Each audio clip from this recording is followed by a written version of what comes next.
it going, everybody? So, my name's Adam, I'm Nicole. and we are the Grace Farm.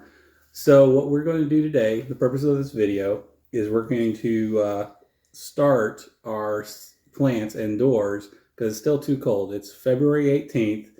Our last frost date is not until April 15th, but there are some plants that you need to start early enough, and we're going to go over those today. So, my lovely wife will take over for right now. So when we were figuring out the garden last year, we just put everything. We started growing things outside in little disposable cups or biodegradable cups, and They didn't work so well. Well, one, we don't recommend those because they got moldy and they didn't actually biodegrade out in the garden. Mm-hmm. So this year we're doing a little bit different. We'll show you how we're going to do that, but we didn't start anything until April 15th outside. So we didn't give everything a long enough growing season or potential. So now, after a little research, we're going to start things inside. Mm-hmm. And starting them inside, you know, if you see our previous video, I talk about all the things we decided we're going to be adventurous with this year, and trying to figure out what starts when and how far in advance and all of this. So everybody needs to figure out when their last frost date is. The average for our area here in North Carolina, in our spot in North Carolina, is April 15th. Mm-hmm. Is the average. Farmer's Almanac, if you Google that and go to their website, you could type in your zip code and they'll give you an exact date or their prediction for this year. Mm-hmm. We just went with the average for our area, which is April 15th. Yep. One of the people that we watch online, we were watching his videos, and I was trying to figure out, okay, well, if the frost day is April 15th and tomatoes, you could start 8 weeks. So trying to go back. And I was like, and in the midst of trying to figure all that, I had him heard in his video. And I'll let him tell him, like, yep. You were like, there's an easier way. Yeah, there's got to be an easier way. And so, like Nicole said, we were watching the video, and it's Next Level Gardening, which I strongly recommend you guys subscribing to. Highly recommend. He knows his stuff. Yeah. So what he actually made into an Excel spreadsheet, a chart. And all you have to do is enter in your frost date. And then it generates all this information for common plants that people plant. And so we'll provide the link to that. Plus, I'll also add a picture of what our chart looks like based off of, once again, the April 15th frost date. But I mean, it's amazing. It takes a lot of the headache out of the way. It tells you, for example, so today is February 18th. And so February 18th, if what we are going to be planting, we need to get our tomatoes ready. Our peppers, our loofah. And what was the others? And peas. Peas, yeah. Peas, we are actually going to, you direct sow those outside. You could do those before the frost date. Mm-hmm. We do have our cattle panel trellis up for our peas, but we do have to go get a bag of dirt to amend the soil from last season and then put our peas in. And we'll show a clip of that and talk about the trellis, mm-hmm. and we'll show where the loofahs and things are going to go. So we'll do a whole nother video of how we're going to upgrade the garden this year. Yep. But we got to have something to put in the garden. So mm-hmm. we're going to start with those things. Like we said earlier, last year we did the decomposable pots. They did not decompose, mm-hmm. And they got moldy, and I just wasn't a big fan. Lots of people do it lots of different ways. I felt like the time that these are going to have to sit in this pot before they go out there, the pots need to be a decent size. Mm-hmm. So I ended up with like these 4-inch little nursery pots. They're very flexible, and they have good drainage at the bottom. I'm hoping that this will be plenty of room so that it's not so much, what they call it, transplant shock, mm-hmm. when we take them out there, because they'll still have lots of dirt around them before I put them. That's my theory. I don't know if that's actually accurate, but that's what we're going to try anyway. It's trial and error. Yeah. So we have these pots, and we have our little tags showing what we have, because they all look the same at the beginning. Mm-hmm. We have all of our seeds. We'll go over those as we go through them. And then to do inside, we have a wire rack that we had in the garage that we cleared off just for this. Mm-hmm. And we're going to set all of our little pots in these little trays right here. There's no drain holes, so it'll hold the water, but it's got these ridges so water can go down, and mm-hmm. nothing's sitting in water, which I think is part of what went wrong last year. Yep. Now, when I bought these, they did not come with what is called a humidity dome over top. And apparently people have talked about just how important that is. Mm-hmm. And so we got a little creative. And I'm just going to put quart-sized baggies on top, and they each get their own little humidity dome. Yep. So nobody has to talk to each other. They're just all going to be individually wrapped. And hopefully it'll work out. We'll find out. Yeah. But it's, also there's airflow to get in there, so nothing's going to get moldy, hopefully. So that's what we're going to do for those. Hopefully that works out. Yep. So what seed do you want to start with? We're going to start with the gourds. Do the gourds? We got the loofah and the birdhouse gourds. We're going to start both of these. We're going to do some videos I watched of these say that they get out of control. Mm-hmm. We have it's like a 3-foot by 6-foot bed for both of them individually. And we have a whole cattle panel 6-foot tall trellis for them to go over up and down. So I'm thinking one in each corner. Yeah. And we'll see where that gets us. Yep. So we shall see. The dirt that we are using, which you could just pick up, we just picked this up at Lowe's. It's Jiffy. It's just the all organic seed starting mix. The organic part, I think that means a lot to some people. Mm-hmm. But it just said seed starting mix, and I figured that would have the most of everything that we would need to get things started. Mm-hmm. Okay. Adam's gonna sow our seeds here, and we are just gonna pour them into this bowl so we don't have to dig through the box. Or the bag. The bag, I guess. It's always fascinating to me what these seeds, what they look like and what they're going to turn into. Mm-hmm. Like, how is this itty bitty teeny tiny seed going to be some monstrous vine out there and create things? It's pretty awesome. So we'll give that to you. Adam has his mini gardening tools to use. And we're just going to plant one of these per seed. We're going to do a lot more, but for the sake of the video, we're just going to do one time. But one thing that people have recommended is with some of the plants to put 2 seeds, and as they are growing, you can, if both of them grow, great. You can take one and transplant and put it into another pot, or it's an insurance thing. So hopefully you'll at least get one of it. So, what kind of spacing? So we're going to do the 1 or 2 seeds in this one. 2 seeds in that one, yep. And about an inch. About an inch. About an inch down. So just do 2 little holes. So we're going to go like this, and go like. There we go. Let's put those in. All right. Grab a seed. Mm-hmm. Whoop. Grab a seed. Bloop. And the bloop noise is very important. You need to make sure you're doing the bloop noise. And then we're just going to cover those up. There we go. Here we go.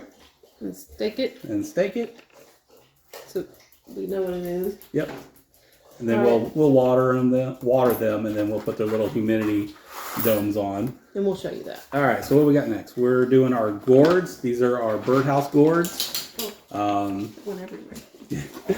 Hopefully, we're just really curious about these. Hopefully, we do get a good harvest out of them.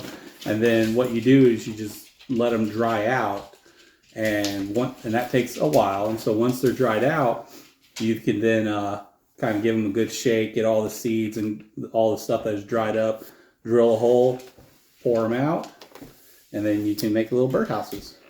And one of the things we hope to do with them is to create, what are they called? Blue martins? Yes. Blue martins or purple martins? Or purple martins. One of the two. I don't know. It's a beautiful purple bird, I think. And they are known for... what depth am I looking at? Inch. They are known for...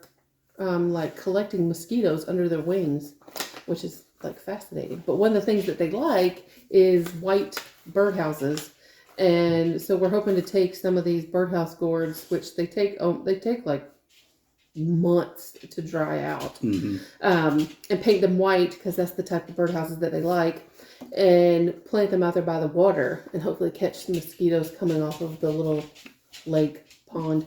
I call it a lake. Some people call it a pond, but you know what? I heard if you can't spit across it, it's a lake. Yeah, So we can't. And if you can't see the bottom, it's considered a lake. So we have a lake. Yeah. Which is well stocked with fish. I love fishing out there. Oh. Yeah, which one is this? Bird school. Oh. See, we're already getting ready to mess up. All right, so we're just going to go through the rest, and we'll just show you the seeds and our little process. Mm-hmm.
And there you go, guys.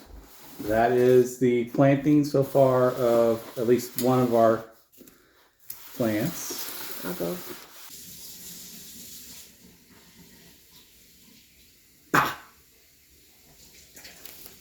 Now we are going to do some watering.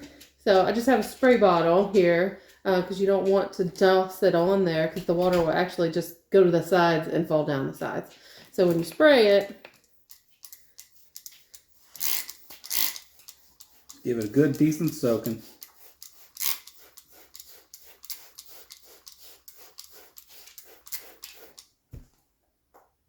and then we're going to put our inventive and creative dome on top. The dome of excellence. All right, so we'll put Adam in charge of this part. Are you sure? Yeah.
All right, so now we have them all covered. And as soon as they germinate, we get our little leaves, we'll take these all off. And that should, but the humidity should help keep the soil nice and wet and help the seeds get ready to go. Mm-hmm. So we're going to move them on to our wire shelf here.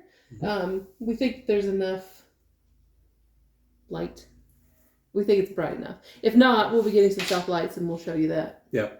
We're going to try it, and then, yeah, like she said, like Nicole said, we are probably going to do some shop lights. A lot of people do grow lights.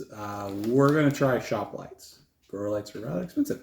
They are, and if the window will work just fine, because it's super bright all day right here, then I think that's the route we're going to go. Yep. And we're getting into days like, was it yesterday I got up to 70? Mm-hmm. So on warmer days, we'll just straight take them outside. And we have a nice sunny side of the deck over there that we can set them on. Yep. And they can get that, and then we'll bring them in. Yep. So right. I hope you guys enjoyed this video. Our next set of plants that will be going out don't go out until early March. So we will do a video of that when that comes out. So if you like this video, please make sure you hit the thumbs up. If you really like the video and want to consider subscribing to our channel, we're going to have more and more videos throughout the year of the progress of our plants here. Thanks for being with us. Yep. Thanks for watching. Have a good day. Bye.